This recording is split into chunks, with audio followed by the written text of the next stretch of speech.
I wanted to ask you about something because there's a scene, I guess it's the sex scene in the movie. Yeah. But it's more true to how awkward those moments are. Yes. And I haven't seen a scene like that it wasn't a compromise scene where there's some producer going, well, yeah, it's a comedy, so we got to make it awkward, but it's still got to be sexy. Right. It still has to do this for this audience. But I wondered if that was specifically a day or a scene where you looked at that and said, I get a chance to right some wrongs here. Oh, yeah.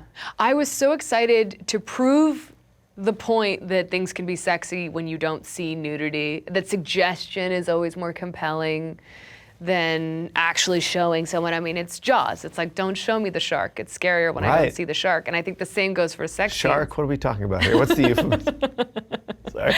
But it was so refreshing to be able to plan that scene knowing that I was going to do exactly what we needed to do for the story, which was to have a very awkward kind of a coming-of-age sex scene that could have been the same whether it's two girls, a guy and a girl, two guys, like that was irrelevant.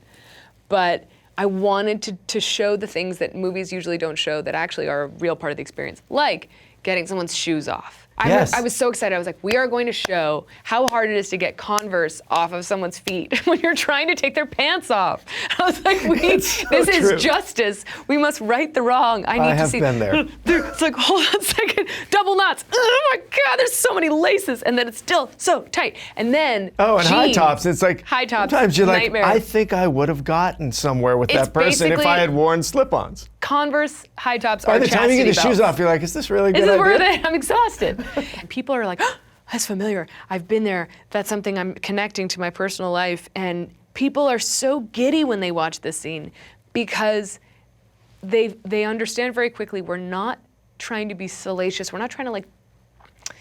It's not about like turning you on. It's about tapping yourself back into your first experience. So it was a fun thing for me to set up knowing that I was also going to be able to offer the actors the experience I always wanted when making love scenes, which is like first and foremost, a true closed set. It was like the greatest moment in the world when I was like, so this was like, I've always known that closed sets weren't really closed. So here's what we're gonna do. We're gonna make a real closed set. I, as an actress, for 100 years have been doing love scenes where people are like, it's a closed set. And I'm like, there seems to be like 50 people in here. And they're like, oh, everyone in here is essential. Like, really? What is that guy doing? I mean, he's just leaning up against that wall. Oh, he has to be here to watch someone else to make sure that doesn't fall over. It's like, all right. And I have, for so many years, been like, well, I guess we'll just relax in front of like 50 people. But I want to offer a closed set, which is just the absolute essential people in the room. So it was me, the actors, the cinematographer who I had to operate for the scene, so to take out one person. And we had our focus puller in the corner and a sound person. And I had the monitor. And then I turned off all the other monitors in the rest of the set. Because that's the other thing I, as an actor, have always been like, okay, so we're in this room, but I know what this set, how this works. There's monitors throughout the set, out on the street, in a van, like there's monitors everywhere. In Harvey Weinstein's hotel. Harvey Weinstein's there watching the monitors, private one. So like cut the feed. Let's just have this be truly private so that we can relax.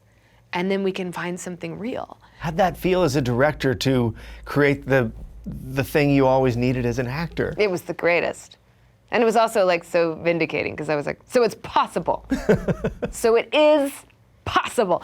And it was great because the actors themselves felt so safe. At one point, I thought maybe they'd want even me out of the room just so they could just be with each other. And I was right outside the door with my monitor and they were like, Liv, can you be within like arm's reach? And I was like, yes, of course. So I love that you're the director, you took yourself out. You're like, am I really essential? Well, I was like, I'm not home maybe camera. they just want to be like, can you simulate the experience of being totally alone? And it was so great because everybody was so on board with this. It was like, yeah, this is great. Why isn't this always how it is? And I'm really, really, really happy with the scene. And there's all these moments that I don't know if would have happened if we had been in a less private situation. Hey folks, thanks for watching. If you like what you just saw, then why not subscribe? Click right here for lots more off camera. And If you want to see the hour-long version of these conversations, I'm going to give you the secret link. Here it is, offcamera.com. Check it out.